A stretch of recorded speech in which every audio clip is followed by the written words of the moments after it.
The Night Ocean by H.P. Lovecraft and R.H. Barlow, published in the winter of 1936. I went to Elston Beach, not only for the pleasures of sun and ocean, but to rest a weary mind. Since I knew no person in the little town, which thrives on summer vacationists and presents only blank windows during most of the year, there seemed no likelihood that I might be disturbed. This pleased me, for I did not wish to see anything but the expanse of pounding surf and the beach lying before my temporary home. My long work of the summer was completed when I left the city, and the large mural design produced by it had been entered in the contest. It had taken me the bulk of the year to finish the painting, and when the last brush was cleaned, I was no longer reluctant to yield to the claims of health and find rest and seclusion for a time. Indeed, when I had been a week on the beach, I recalled only now and then the work whose success had so recently seemed all-important.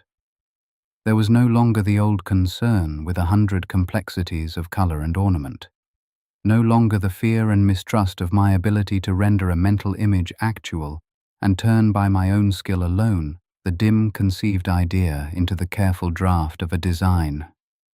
And yet that which later befell me by the lonely shore may have grown solely from the mental constitution behind such concern and fear and mistrust. For I have always been a seeker, a dreamer, and a ponderer on seeking and dreaming, and who can say that such a nature does not open latent eyes sensitive to unsuspected worlds and orders of being? Now that I am trying to tell what I saw, I am conscious of 1,000 maddening limitations. Things seen by the inward sight, like those flashing visions which come as we drift into the blankness of sleep, are more vivid and meaningful to us in that form than when we have sought to weld them with reality. Set a pen to a dream, and the colour drains from it. The ink with which we write seems diluted with something holding too much of reality, and we find that after all we cannot delineate the incredible memory. It is as if our inward selves, released from the bonds of daytime and objectivity, revelled in prisoned emotions which are hastily stifled when we would translate them. In dreams and visions lie the greatest creations of man, for on them rests no yoke of line or hue. Forgotten scenes, and lands more obscure than the golden world of childhood, spring into the sleeping mind to reign until awakening puts them to rout. Amid these may be attained something of the glory and contentment for which we yearn, some adumbration of sharp beauties suspected but not before revealed, which are to us as the grail to holy spirits of the medieval world. To shape these things on the wheel of art, to seek to bring some faded trophy from that intangible realm of shadow and gossamer, requires equal skill and memory. For although dreams are in all of us, few hands may grasp their moth wings without tearing them. Such skill this narrative does not have. If I might, I would reveal to you the hinted events which I perceived dimly, like one who peers into an unlit realm and glimpses forms whose motion is concealed. In my mural design, which then lay with a multitude of others in the building for which they were planned, I had striven equally to catch a trace of this elusive shadow world, and had perhaps succeeded better than I shall now succeed. My stay in Elston was to await the judging of that design, and when days of unfamiliar leisure had given me perspective, I discovered that, in spite of those weaknesses which a creator always detects most clearly, I had indeed managed to retain in line and colour some fragments snatched from the endless world of imagining. The difficulties of the process, and the resulting strain on all my powers, had undermined my health and brought me to the beach during this period of waiting. Since I wished to be wholly alone, I rented, to the delight of the incredulous owner, a small house some distance from the village of Elston, which, because of the waning season, was alive with a moribund bustle of tourists, uniformly uninteresting to me. The house, dark from the sea wind though it had not been painted, was not even a satellite of the village, but swung below it on the coast like a pendulum beneath a still clock, quite alone upon a hill of weed-grown sand. Like a solitary, warm animal, it crouched facing the sea, and its inscrutable, dirty windows stared upon a lonely realm of earth and sky and enormous sea. It will not do to use too much imagining in a narrative whose facts, could they be augmented and fitted into a mosaic, would be strange enough in themselves. But I thought the little house was lonely when I saw it, and that, like myself, it was conscious of its meaningless nature before the great sea. I took the place in late August, arriving a day before I was expected, and encountering a van and 2 workingmen unloading the furniture provided by the owner. I did not know then how long I would stay, and when the truck that brought the goods had left, I settled my small luggage and locked the door, feeling very proprietary about having a house after months of a rented room, to go down the weedy hill and on the beach. Since it was quite square and had but 1 room, the house required little exploration. 2 windows in each side provided a great quantity of light, and somehow a door had been squeezed in as an afterthought on the oceanward wall. The place had been built about 10 years previously, but on account of its distance from Elston village was difficult to rent even during the active summer season. There being no fireplace, it stood empty and alone from October until far into spring. Though actually less than a mile below Elston, it seemed more remote, since a bend in the coast caused one to see only grassy dunes in the direction of the village. The first day, half gone when I was installed, I spent in the enjoyment of sun and restless water, things whose quiet majesty made the designing of murals seem distant and tiresome. But this was the natural reaction to a long concern with one set of habits and activities. I was through with my work, and my vacation was begun. This fact, while elusive for the moment, showed in everything which surrounded me that afternoon of my arrival, and in the utter change from old scenes. There was an effect of bright sun upon a shifting sea of waves whose mysteriously impelled curves were strewn with what appeared to be rhinestones. Perhaps a watercolour might have caught the solid masses of intolerable light which lay upon the beach where the sea mingled with the sand. Although the ocean bore her own hue, it was dominated wholly and incredibly by the enormous glare. There was no other person near me, and I enjoyed the spectacle without the annoyance of any alien object upon the stage. Each of my senses was touched in a different way, but sometimes it seemed that the roar of the sea was akin to that great brightness, or as if the waves were glaring instead of the sun, each of these being so vigorous and insistent that impressions coming from them were mingled. Curiously, I saw no one bathing near my little square house during that or succeeding afternoons, although the curving shore included a wide beach even more inviting than that at the village, where the surf was dotted with random figures. I supposed that this was because of the distance and because there had never been other houses below the town. Why this unbuilt stretch existed, I could not imagine, since many dwellings straggled along the northward coast, facing the sea with aimless eyes. I swam until the afternoon had gone, and later, having rested, walked into the little town.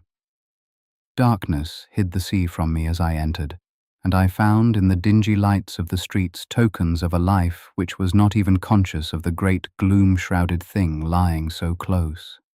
There were painted women in tinsel adornments and bored men who were no longer young, a throng of foolish marionettes perched on the lip of the ocean chasm, unseeing, unwilling to see what lay above them and about, in the multitudinous grandeur of the stars and the leagues of the night ocean. I walked along that darkened sea as I went back to the bare little house, sending the beams of my flashlight out upon the naked and impenetrable void. In the absence of the moon, this light made a solid bar athwart the walls of the uneasy tide, and I felt an indescribable emotion born of the noise of the waters and the perception of my inconceivable smallness as I cast that tiny beam upon a realm immense in itself, yet only the black border of the earthly deep. That nighted deep, upon which ships were moving alone in the darkness where I could not see them, gave off the murmur of a distant, angry rabble. When I reached my high residence, I knew that I had passed no one during the mile's walk from the village, and yet there somehow lingered an impression that I had been all the while accompanied by the spirit of the lonely sea. It was, I thought, personified in a shape which was not revealed to me, but which moved quietly about beyond my range of comprehension. It was like those actors who wait behind darkened scenery in readiness for the lines which will shortly call them before our eyes to move and speak in the sudden revelation of the footlights. At last I shook off this fancy and sought my key to enter the place, whose bare walls gave a sudden feeling of security. My cottage was entirely free of the village, as if it had wandered down the coast and was unable to return, and there I heard nothing of the disturbing clamour when I returned each night after supper. I generally stayed but a short while upon the streets of Elston, though sometimes I went into the place for the sake of the walk it provided. There were all the multitude of curio shops and falsely regal theatre fronts that clutter vacation towns, but I never went into these, and the place seemed useful only for its restaurants. It was astonishing the number of useless things people found to do. There was a succession of sun-filled days at first.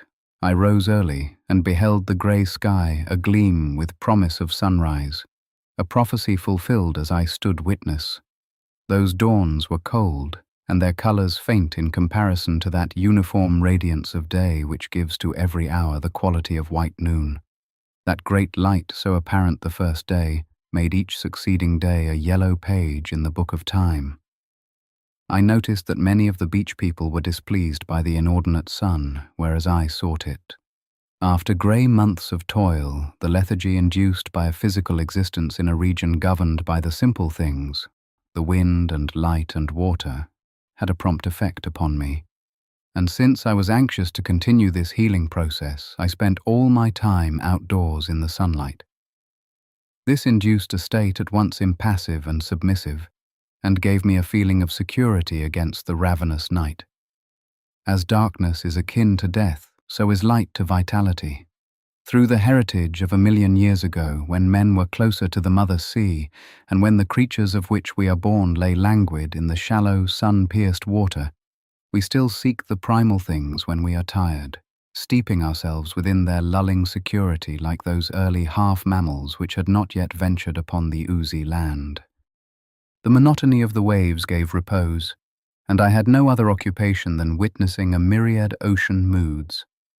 There is a ceaseless change in the waters.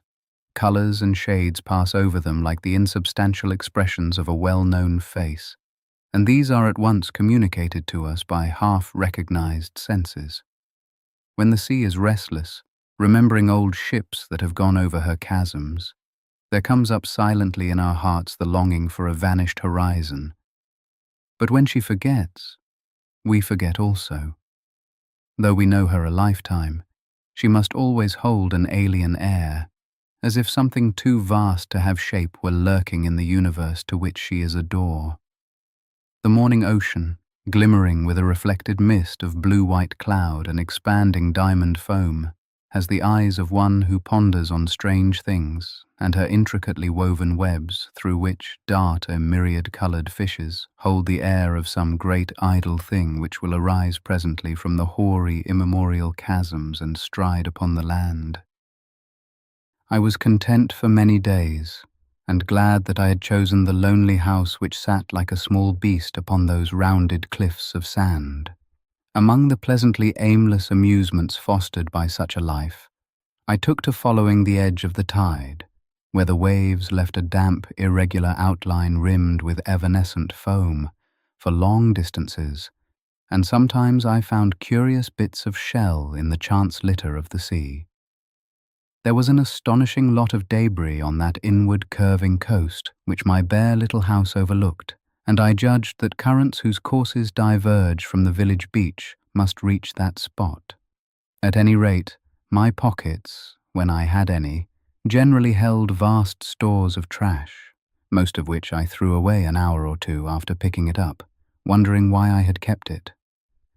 Once, however, I found a small bone whose nature I could not identify, save that it was certainly nothing out of a fish, and I kept this, along with a large metal bead whose minutely carven design was rather unusual. This latter depicted a fishy thing against a patterned background of seaweed instead of the usual floral or geometrical designs, and was still clearly traceable though worn with years of tossing in the surf. Since I had never seen anything like it, I judged that it represented some fashion, now forgotten, of a previous year at Elston, where similar fads were common. I had been there perhaps a week when the weather began a gradual change. Each stage of this progressive darkening was followed by another subtly intensified, so that in the end the entire atmosphere surrounding me had shifted from day to evening. This was more obvious to me in a series of mental impressions than in what I actually witnessed, for the small house was lonely under the grey skies, and there was sometimes a beating wind that came out of the ocean bearing moisture. The sun was displaced by long intervals of cloudiness, layers of grey mist beyond whose unknown depth the sun lay cut off. Though it might glare with the old intensity above that enormous veil, it could not penetrate. The beach was a prisoner in a hueless vault for hours at a time, as if something of the night were welling into other hours. Although the wind was invigorating and the ocean whipped into little churning spirals of activity by the vagrant flapping, I found the water growing chill, so that I could not stay in it as long as I had done previously, and thus I fell into the habit of long walks, which, when I was unable to swim, provided the exercise that I was so careful to obtain. These walks covered a greater range of sea edge than my previous wanderings, and since the beach extended in a stretch of miles beyond the tawdry village, I often found myself wholly isolated upon an endless area of sand as evening drew close. When this occurred, I would stride hastily along the whispering sea border, following the outline so that I should not wander inland and lose my way. And sometimes, when these walks were late, as they grew increasingly to be, I would come upon the crouching house that looked like a harbinger of the village. Insecure upon the wind-gnawed cliffs, a dark blot upon the morbid hues of the ocean sunset, it was more lonely than by the full light of either orb, and seemed to my imagination like a mute, questioning face turned toward me, expectant of some action. That the place was isolated, I have said, and this at first pleased me. But in that brief evening hour when the sun left a gore-splattered decline and darkness lumbered on like an expanding, shapeless blot, there was an alien presence about the place, a spirit, a mood, an impression that came from the surging wind, the gigantic sky, and that sea which drooled blackening waves upon a beach grown abruptly strange. At these times I felt an uneasiness which had no very definite cause, although my solitary nature had made me long accustomed to the ancient silence and the ancient voice of nature. These misgivings, to which I could have put no sure name, did not affect me long. Yet I think now that all the while a gradual consciousness of the ocean's immense loneliness crept upon me, a loneliness that was made subtly horrible by intimations, which were never more than such, of some animation or sentience preventing me from being wholly alone. The noisy yellow streets of the town, with their curiously unreal activity, were very far away, and when I went there for my evening meal, mistrusting a diet entirely of my own ambiguous cooking, I took increasing and quite unreasonable care that I should return to the cottage before the late darkness, although I was often abroad until 10 or so. You will say that such action is unreasonable, that if I had feared the darkness in some childish way I would have entirely avoided it. You will ask me why I did not leave the place since its loneliness was depressing me. To all this I have no reply, save that whatever unrest I felt, whatever of remote disturbance there was to me in brief aspects of the darkening sun, or in the eager salt-brittle wind, or in the robe of the dark sea that lay crumpled like an enormous garment so close to me, was something which had an origin half in my own heart, which showed itself only at fleeting moments, and which had no very long effect upon me. In the recurrent days of diamond light with sportive waves flinging blue peaks at the basking shore, the memory of dark moods seemed rather incredible. Yet only an hour or two afterward I might again experience those moods and descend to a dim region of despair. Perhaps these inward emotions were only a reflection of the sea's own mood, for although half of what we see is coloured by the interpretation placed upon it by our minds, many of our feelings are shaped quite distinctly by external, physical things. The sea can bind us to her many moods, whispering to us by the subtle token of a shadow or a gleam upon the waves, and hinting in these ways of her mournfulness or rejoicing. Always she is remembering old things, and these memories, though we may not grasp them, are imparted to us, so that we share her gaiety or remorse. Since I was doing no work, seeing no person that I knew, I was perhaps susceptible to shades of her cryptic meaning which would have been overlooked by another. The ocean ruled my life during the whole of that late summer, demanding it as recompense for the healing she had brought me. There were drownings at the beach that year, and while I heard of these only casually, such is our indifference to a death which does not concern us, and to which we are not witness, I knew that their details were unsavoury. The people who died, some of them swimmers of a skill beyond the average, were sometimes not found until many days had elapsed and the hideous vengeance of the deep had scourged their rotten bodies. It was as if the sea had dragged them into a chasm lair and had mulled them about in the darkness until, satisfied that they were no longer of any use, she had floated them ashore in a ghastly state. No one seemed to know what had caused these deaths. Their frequency excited alarm among the timid, since the undertow at Elston was not strong and since there were known to be no sharks at hand. Whether the bodies showed marks of any attacks I did not learn, but the dread of a death which moves among the waves and comes on lone people from a lightless, motionless place is a dread which men know and do not like. They must quickly find a reason for such a death, even if there are no sharks. Since sharks formed only a suspected cause, and one never to my knowledge confirmed, the swimmers who continued during the rest of the season were on guard against treacherous tides rather than against any possible sea animal. Autumn, indeed, was not a great distance off, and some people used this as an excuse for leaving the sea, where men were snared by death, and going to the security of inland fields, where one cannot even hear the ocean. So August ended, and I had been at the beach many days. There had been a threat of a storm since the 4th of the new month, and on the 6th, when I set out for a walk in the damp wind, there was a mass of formless cloud, colourless and oppressive, above the ruffled, leaden sea. The motion of the wind, directed toward no especial goal, but stirring uneasily, provided a sensation of coming animation, a hint of life in the elements which might be the long-expected storm. I had eaten my luncheon at Elston, and though the heavens seemed the closing lid of a great casket, I ventured far down the beach and away from both the town and my no longer to be seen house. As the universal grey became spotted with a carrion purple, curiously brilliant despite its sombre hue, I found that I was several miles from any possible shelter. This, however, did not seem very important, for despite the dark skies with their added glow of unknown presage, I was in a curious mood of detachment paralleling that glow, a mood which flashed through a body grown suddenly alert and sensitive to the outline of shapes and meanings that were previously dim.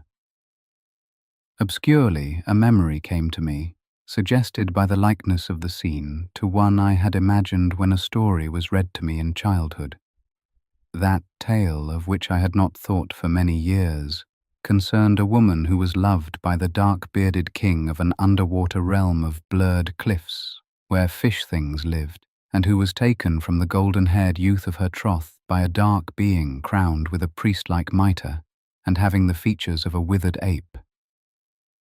What had remained in the corner of my fancy was the image of cliffs beneath the water against the hueless, dusky no sky of such a realm. And this, though I had forgotten most of the story, was recalled quite unexpectedly by the same pattern of cliff and sky which I then beheld. The sight was similar to what I had imagined in a year now lost, save for random, incomplete impressions. Suggestions of this story may have lingered behind certain irritating, unfinished memories, and in certain values hinted to my senses by scenes whose actual worth was bafflingly small. Frequently, in flashes of momentary perception, the conditions more than the object being significant, we feel that certain isolated scenes and arrangements, a feathery landscape, a woman's dress along the curve of a road by afternoon, or the solidity of a century-defying tree against the pale morning sky, hold something precious, some golden virtue that we must grasp. And yet, when such a scene or arrangement is viewed later or from another point, we find that it has lost its value and meaning for us. Perhaps this is because the thing we see does not hold that elusive quality, but only suggests to the mind some very different thing which remains unremembered. The baffled mind, not wholly sensing the cause of its flashing appreciation, seizes on the object exciting it, and is surprised when there is nothing of worth therein. Thus it was when I beheld the purpling clouds. They held the stateliness and mystery of old monastery towers at twilight. But their aspect was also that of the cliffs in the old fairy tale.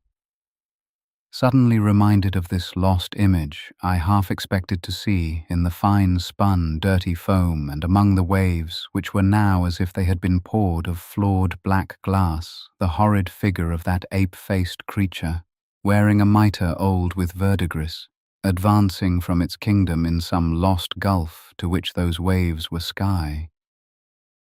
I did not see any such creature from the realm of imagining, but as the chill wind veered, slitting the heavens like a rustling knife, there lay in the gloom of merging cloud and water only a grey object, like a piece of driftwood, tossing obscurely on the foam. This was a considerable distance out, and since it vanished shortly, may not have been wood, but a porpoise coming to the troubled surface. I soon found that I had stayed too long contemplating the rising storm and linking my early fancies with its grandeur, for an icy rain began spotting down, bringing a more uniform gloom upon a scene already too dark for the hour. Hurrying along the grey sand, I felt the impact of cold drops upon my back, and before many moments my clothing was soaked throughout. At first I had run, put to flight by the colourless drops whose pattern hung in long linking strands from an unseen sky, but after I saw that refuge was too far to reach in anything like a dry state, I slackened my pace and returned home as if I had walked under clear skies. There was not much reason to hurry, although I did not idle as upon previous occasions.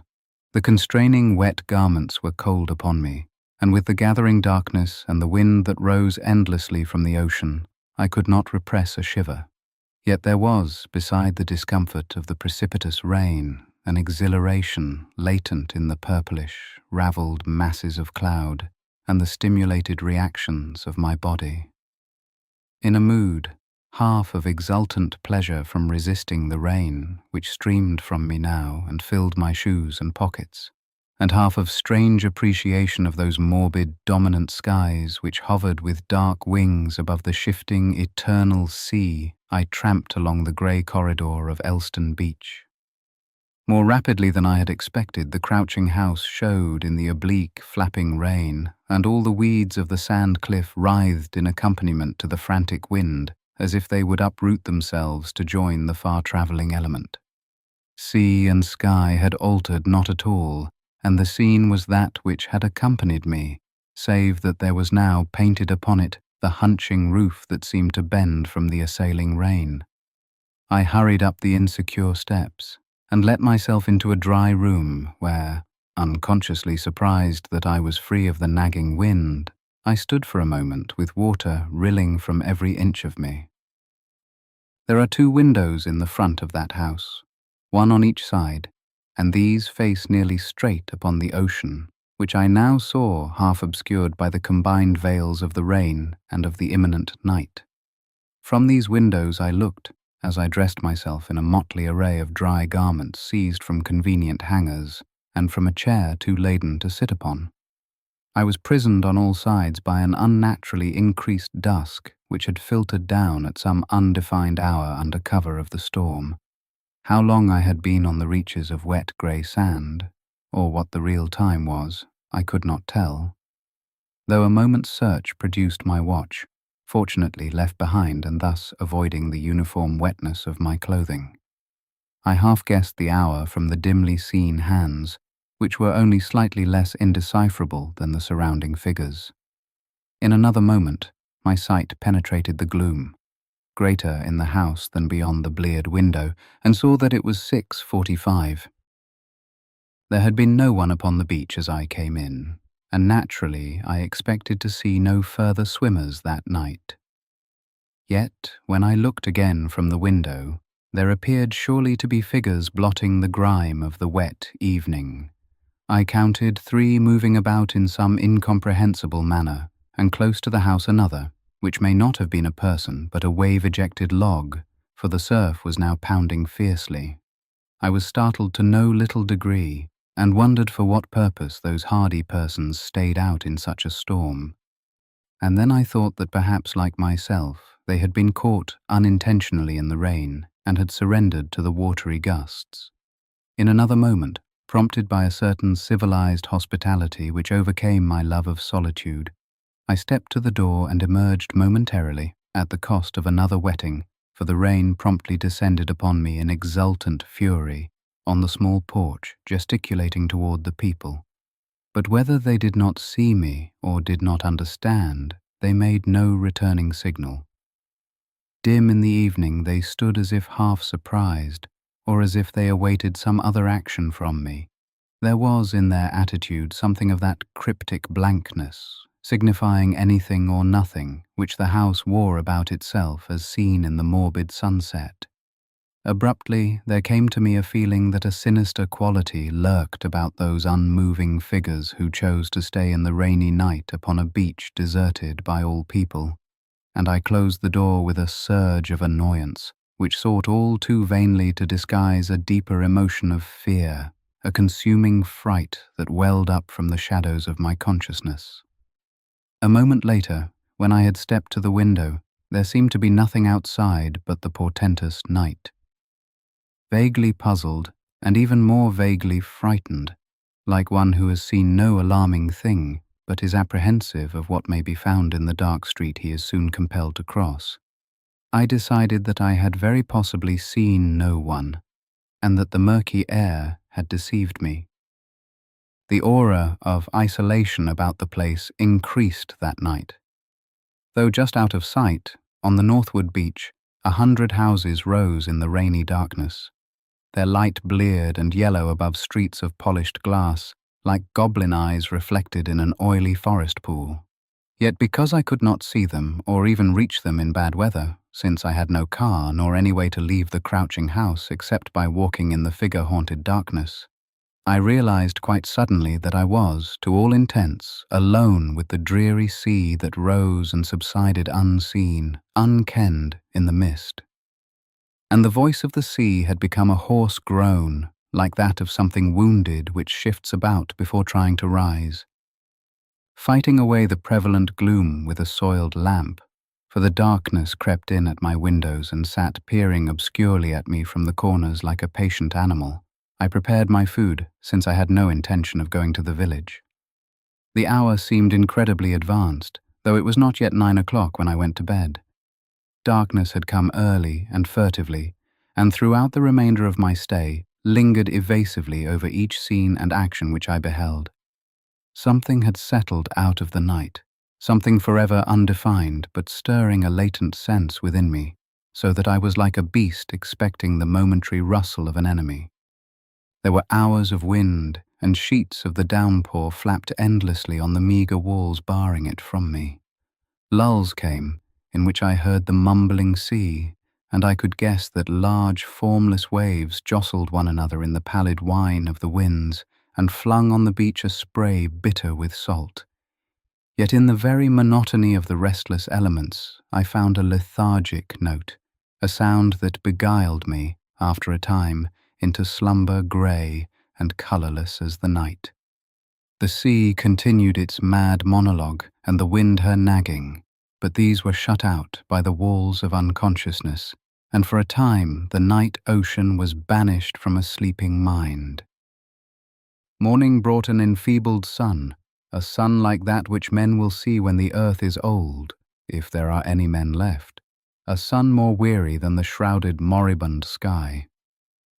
Faint echo of its old image, Phoebus strove to pierce the ragged ambiguous clouds as I awoke, at moments sending a wash of pale gold rippling across the northwestern interior of my house, at others waning till it was only a luminous ball, like some incredible plaything forgotten on the celestial lawn. After a while, the falling rain, which must have continued throughout the previous night, succeeded in washing away those vestiges of purple cloud which had been like the ocean cliffs in an old fairy tale. Cheated alike of the setting and rising sun, that day merged with the day before, as if the intervening storm had not ushered a long darkness into the world, but had swollen and subsided into one long afternoon. Gaining heart, the furtive sun exerted all his force in dispelling the old mist, streaked now like a dirty window, and cast it from his realm. The shallow blue day advanced as those grimy wisps retreated, and the loneliness which had encircled me welled back into a watchful place of retreat, whence it went no farther, but crouched and waited. The ancient brightness was now once more upon the sun, and the old glitter on the waves, whose playful blue shapes had flocked upon that coast ere man was born, and would rejoice unseen when he was forgotten in the sepulchre of time. Influenced by these thin assurances, like one who believes the smile of friendship on an enemy's features, I opened my door, and as it swung outward, a black spot upon the inward burst of light, I saw the beach washed clean of any track, as if no foot before mine had disturbed the smooth sand.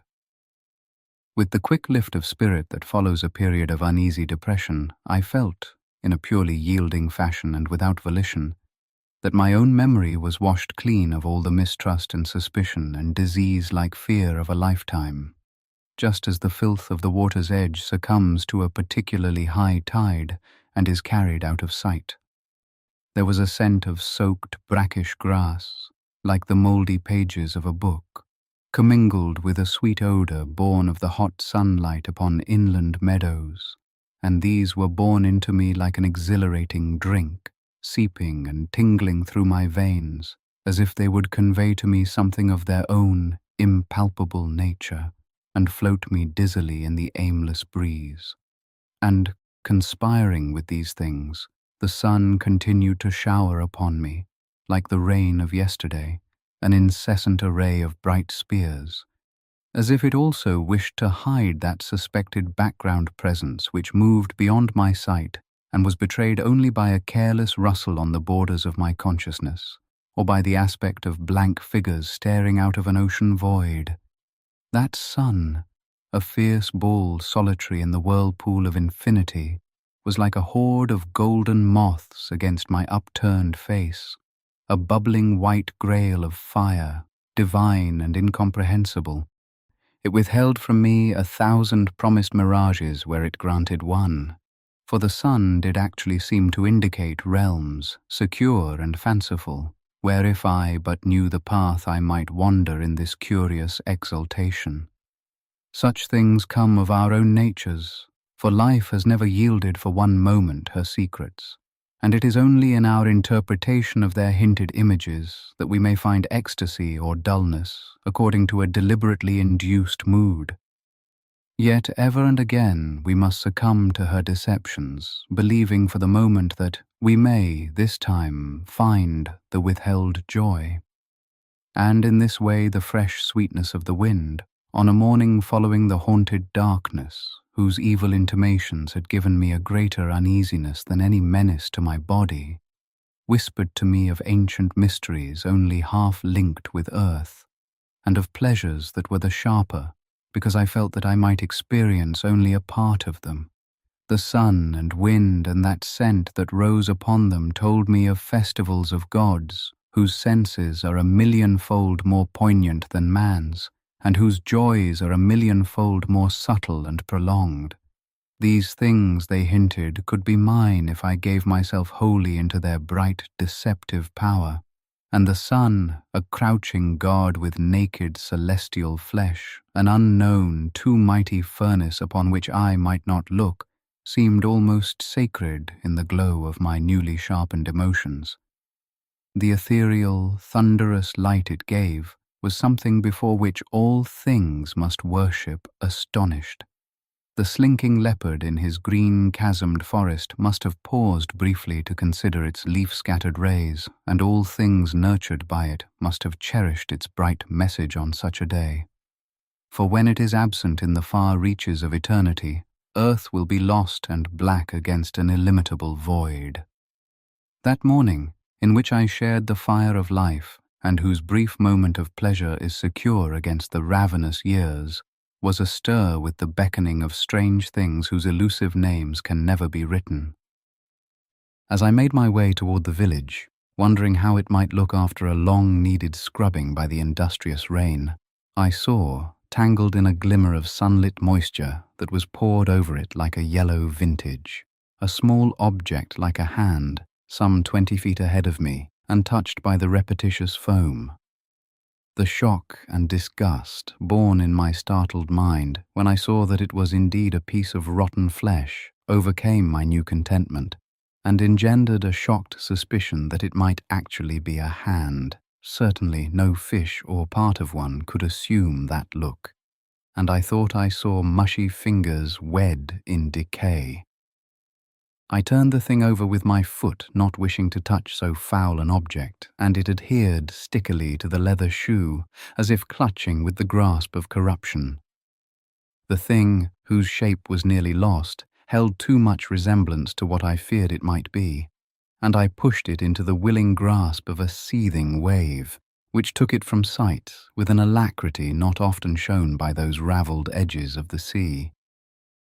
Perhaps I should have reported my find, yet its nature was too ambiguous to make action natural. Since it had been partly eaten by some ocean-dwelling monstrousness, I did not think it identifiable enough to form evidence of an unknown but possible tragedy. The numerous drownings, of course, came into my mind, as well as other things lacking in wholesomeness, some of which remained only as possibilities. Whatever the storm-dislodged fragment may have been, and whether it were fish or some animal akin to man, I have never spoken of it until now. After all, there was no proof that it had not merely been distorted by rottenness into that shape. I approached the town, sickened by the presence of such an object amidst the apparent beauty of the clean beach, though it was horribly typical of the indifference of death in a nature which mingles rottenness with beauty, and perhaps loves the former more. In Elston, I heard of no recent drowning or other mishap of the sea, and found no reference to such in the columns of the local paper, the only one I read during my stay. It is difficult to describe the mental state in which succeeding days found me. Always susceptible to morbid emotions, whose dark anguish might be induced by things outside myself, or might spring from the abysses of my own spirit, I was ridden by a feeling which was not of fear, or despair, or anything akin to these, but was rather a perception of the brief hideousness and underlying filth of life, a feeling partly a reflection of my internal nature and partly a result of broodings induced by that gnawed, rotten object which may have been a hand. In those days my mind was a place of shadowed cliffs and dark, moving figures, like the ancient, unsuspected realm which the fairy tale recalled to me. I felt, in brief agonies of disillusionment, the gigantic blackness of this overwhelming universe, in which my days and the days of my race were as nothing to the shattered stars, a universe in which each action is vain, and even the emotion of grief a wasted thing. The hours I had previously spent in something of regained health, contentment, and physical well-being were given now, as if those days of the previous week were something definitely ended, to an indolence, like that of a man who no longer cares to live. I was engulfed by a piteous lethargic fear of some ineluctable doom, which would be, I felt, the completed hate of the peering stars, and of the black enormous waves that hoped to clasp my bones within them, the vengeance of all the indifferent, horrendous majesty of the night ocean. Something of the darkness and restlessness of the sea had penetrated my heart, so that I lived in an unreasoning, unperceiving torment, a torment none the less acute because of the subtlety of its origin and the strange, unmotivated quality of its vampiric existence. Before my eyes lay the phantasmagoria of the purpling clouds, the strange silver bauble, the recurrent stagnant foam, the loneliness of that bleak-eyed house, and the mockery of the puppet town. I no longer went to the village, for it seemed only a travesty of life. Like my own soul, it stood upon a dark, enveloping sea, a sea grown slowly hateful to me. And among these images, corrupt and festering, dwelt that of an object whose human contours left ever smaller the doubt of what it once had been. These scribbled words can never tell of the hideous loneliness, something I did not even wish assuaged, so deeply was it embedded in my heart, which had insinuated itself within me, mumbling of terrible and unknown things stealthily circling nearer. It was not a madness, rather it was a too clear and naked perception of the darkness beyond this frail existence, lit by a momentary sun no more secure than ourselves. A realization of futility that few can experience and ever again touch the life about them. A knowledge that turn as I might, battle as I might with all the remaining power of my spirit, I could neither win an inch of ground from the inimical universe, nor hold for even a moment the life entrusted to me. Fearing death, as I did life, burdened with a nameless dread, yet unwilling to leave the scenes evoking it, I awaited whatever consummating horror was shifting itself in the immense region beyond the walls of consciousness. Thus autumn found me, and what I had gained from the sea was lost back into it. Autumn on the beaches, a drear time betokened by no scarlet leaf nor any other accustomed sign. A frightening sea which changes not, though man changes. There was only a chilling of the waters, in which I no longer cared to enter, a further darkening of the pall-like sky, as if eternities of snow were waiting to descend upon the ghastly waves. Once that descent began, it would never cease, but would continue beneath the white and the yellow and the crimson sun, and beneath that ultimate small ruby which shall yield only to the futilities of night. The once friendly waters babbled meaningfully at me and eyed me with a strange regard. Yet whether the darkness of the scene were a reflection of my own broodings, or whether the gloom within me were caused by what lay without, I could not have told. Upon the beach and me alike had fallen a shadow, like that of a bird which flies silently overhead, a bird whose watching eyes we do not suspect till the image on the ground repeats the image in the sky, and we look suddenly upward to find that something has been circling above us hitherto unseen. The day was in late September, and the town had closed the resorts where mad frivolity ruled empty, fear-haunted lives, and where raddled puppets performed their summer antics. The puppets were cast aside, smeared with the painted smiles and frowns they had last assumed, and there were not 100 people left in the town. Again, the gaudy, stucco-fronted buildings lining the shore were permitted to crumble undisturbed in the wind. As the month advanced to the day of which I speak, there grew in me the light of a grey, infernal dawn, wherein I felt some dark thaumaturgy would be completed. Since I feared such a thaumaturgy less than a continuance of my horrible suspicions, less than the too elusive hints of something monstrous lurking behind the great stage, it was with more speculation than actual fear that I waited, unendingly, for the day of horror which seemed to be nearing. The day, I repeat, was late in September, though whether the 22nd or 23rd I am uncertain.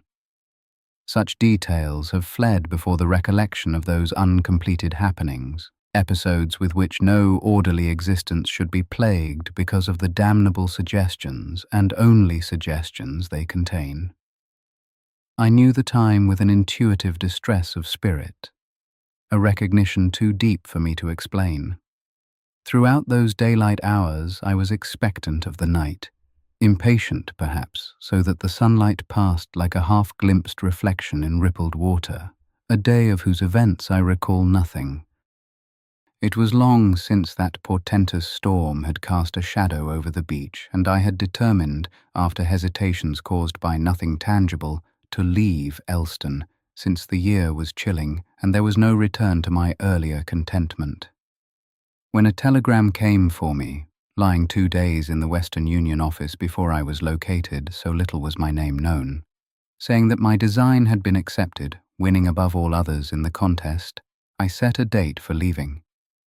This news, which earlier in the year would have affected me strongly, I now received with a curious apathy. It seemed as unrelated to the unreality about me, as little pertinent to me, as if it were directed to another person whom I did not know and whose message had come to me through some accident. Nonetheless, it was that which forced me to complete my plans and leave the cottage by the shore. There were only 4 nights of my stay remaining when there occurred the last of those events, whose meaning lies more in the darkly sinister impression surrounding them than in anything obviously threatening. Night had settled over Elston and the coast, and a pile of soiled dishes attested both to my recent meal and to my lack of industry.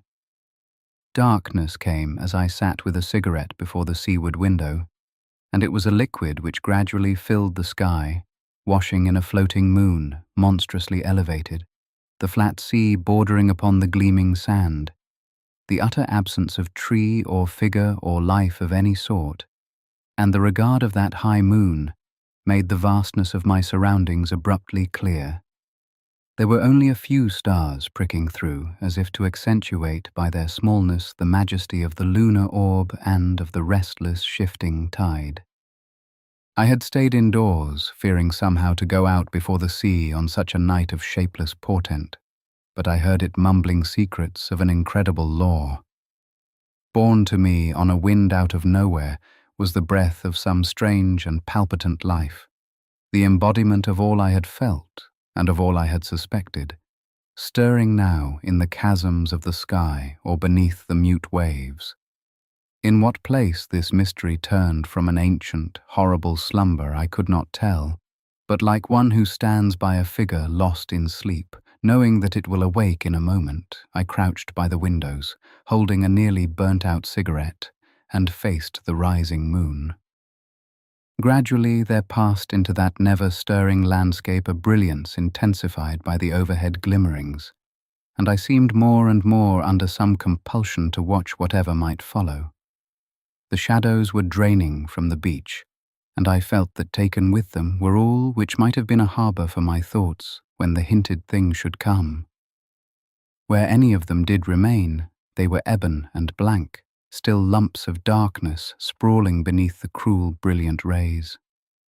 The endless tableau of the lunar orb, dead now, whatever her past was, and cold as the unhuman sepulchres she bears amid the ruin of dusty centuries older than man, and the sea, astir perhaps, with some unkenned life, some forbidden sentience, confronted me with a horrible vividness. I arose and shut the window, partly because of an inward prompting, but mostly, I think, as an excuse for transferring momentarily the stream of thought. No sound came to me now as I stood before the closed panes. Minutes or eternities were alike. I was waiting, like my own fearing heart and the motionless scene beyond, for the token of some ineffable life. I had set the lamp upon a box in the western corner of the room, but the moon was brighter, and her bluish rays invaded places where the lamplight was faint. The ancient glow of the round, silent orb lay upon the beach as it had lain for aeons, and I waited in a torment of expectancy. made doubly acute by the delay in fulfillment and the uncertainty of what strange completion was to come. Outside the crouching hut, a white illumination suggested vague, spectral forms, whose unreal, phantasmal motions seemed to taunt my blindness, just as unheard voices mocked my eager listening. For countless moments I was still, as if time and the tolling of her great bell were hushed into nothingness. And yet, there was nothing which I might fear. The moon-chiseled shadows were unnatural in no contour, and veiled nothing from my eyes. The night was silent. I knew that, despite my closed window, and all the stars were fixed mournfully in a listening heaven of dark grandeur.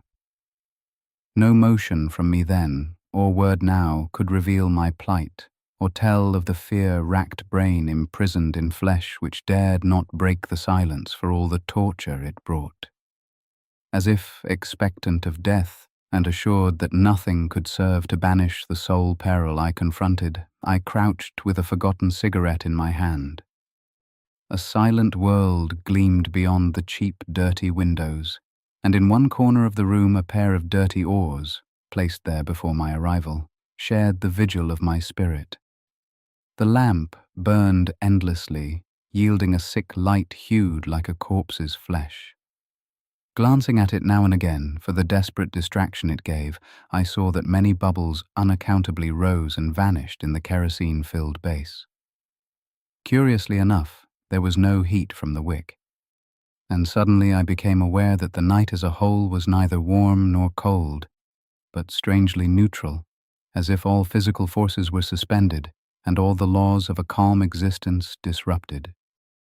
Then, with an unheard splash which sent from the silver water to the shore a line of ripples echoed in fear by my heart, a swimming thing emerged beyond the breakers. The figure may have been that of a dog, a human being, or something more strange. It could not have known that I watched. Perhaps it did not care. But like a distorted fish, it swam across the mirrored stars and dived beneath the surface.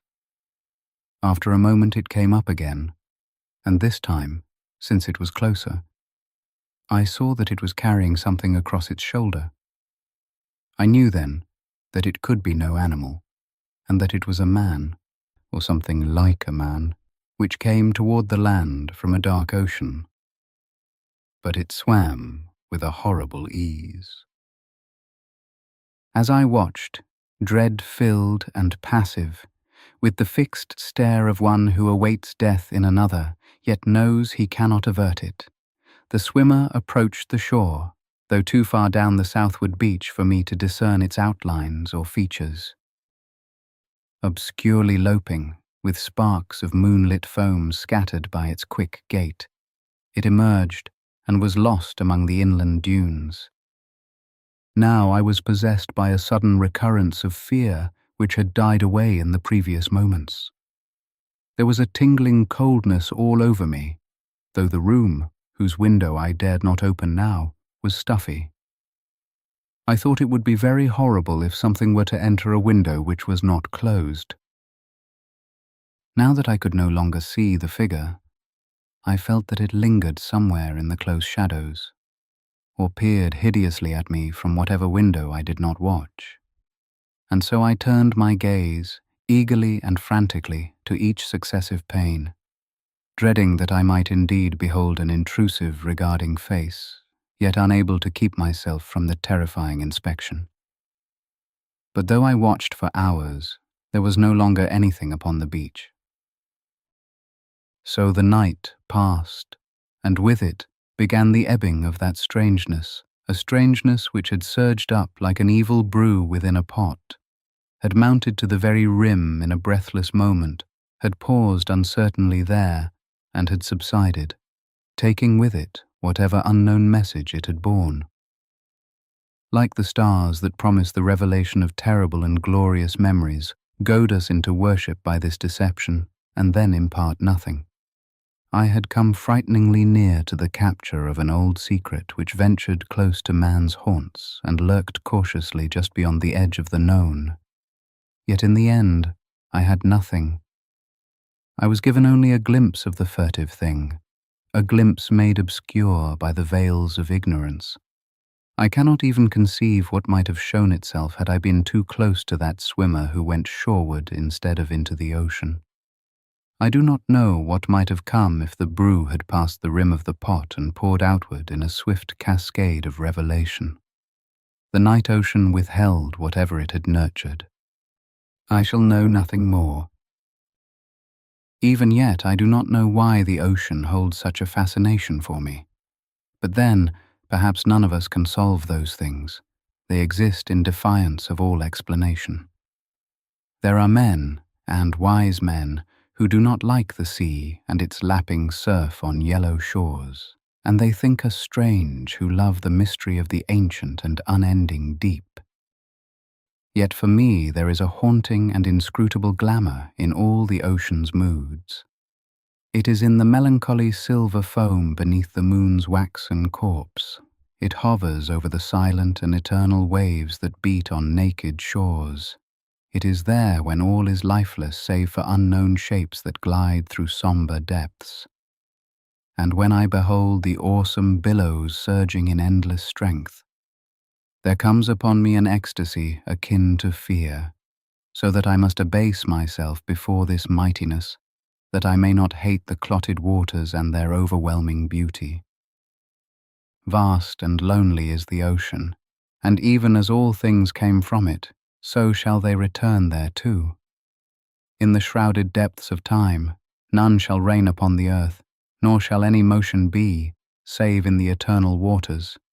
And these shall beat on dark shores in thunderous foam, though none shall remain in that dying world to watch the cold light of the enfeebled moon playing on the swirling tides and coarse-grained sand. On the deep's margin shall rest only a stagnant foam, gathering about the shells and bones of perished shapes that dwelt within the waters. Silent, flabby things will toss and roll along empty shores, their sluggish life extinct. Then all shall be dark, for at last even the white moon on the distant waves shall wink out. Nothing shall be left, neither above nor below the sombre waters. And until that last millennium, as after it, the sea will thunder and toss throughout the dismal night.